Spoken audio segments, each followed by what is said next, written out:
Hello, this is Builder Elephant, and welcome back to another review of the LEGO Disney Minifigures, Series 3, Disney 100.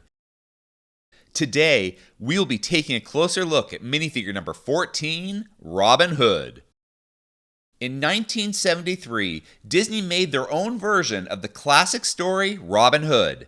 This animated musical stuck to the plot of Robin Hood, Little John, and his friends fighting against the excessive taxation of Prince John. While standing up for the people of Nottingham, he falls in love and wins the heart of Maid Marian. Now, of course, they had to add their Disney twist and made all the characters anthropomorphic animals.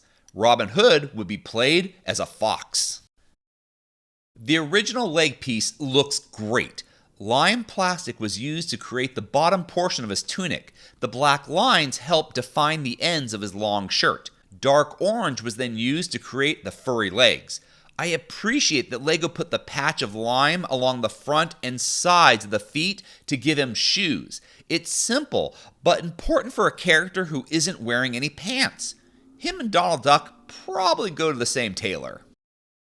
Thanks to Rocket Raccoon from Guardians of the Galaxy, the tailpiece has been around since 2014. It was used in the first Disney CMF series for the Cheshire Cat and for an actual fox character with the Fox Costume Girl minifigure from Series 19. It's no surprise that they would use this piece for Robin Hood's minifigure. The lime hip attachment and dark orange tail coloring make it an original piece.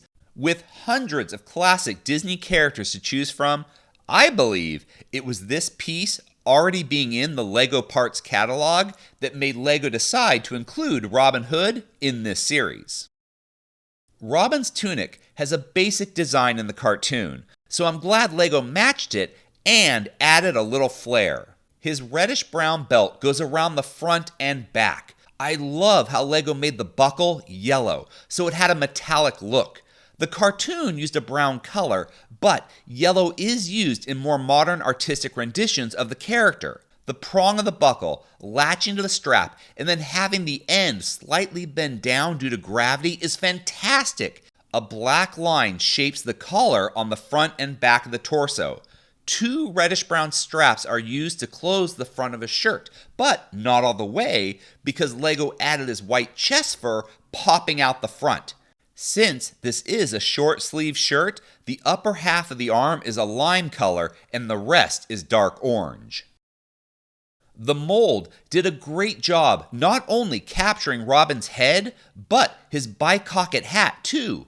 The pointy ears, long nose and mouth, as well as the tufts of hair sticking out of his cheeks are awesome. The printing did a wonderful job of bringing the character to life. The white around his mouth and under the nose end in triangles to blend in with the cheek fur. The nougat around the eyes not only matches the film, but helps separate the eyes from the dark orange plastic used for the rest of his fur-covered face. I love the bicocket hat. LEGO colored it yellow, so we know it's his orange-yellow hat from the beginning of the film and not the green one he has later. The way the brim folds around and takes on the contours of his head and ears is fantastic. However, it's the feather that has me so excited. LEGO gave us a small red plume feather to connect to his hat. This way, it sticks up and out just like the cartoon character. This was my complaint for Pinocchio and Dr. Facilier. Now I finally have a hat with a plume feather. It would be hard for LEGO to give Robin Hood anything other than his trusty bow. From being his preferred weapon to splitting an arrow in half, the bow and arrow are forever locked into Robin Hood's mythology. The longbow with an arrow drawn has been around since 1984 and still being used today. This reddish-brown color is also the most popular. It's the exact same accessory LEGO used for the Forest Man CMF from Series 1, and that was basically just a generic Robin Hood ripoff. Disney 100 printed across the 3x4 tile with 4 center studs used for the stand looks great with this classic character. He's not only part of Disney's history from over 50 years ago, but the Robin Hood story is timeless. The first written form found of the story is from 1377, and its oral storytelling tradition goes back even further. Of the classic Disney characters included in the series, I was the most shocked and pleasantly surprised with Robin Hood. I had forgotten about this film. Now, it's a classic, but also known to have recycled old animation and retold an already popular story. This has made it drop in the ranking amongst Disney's other greats.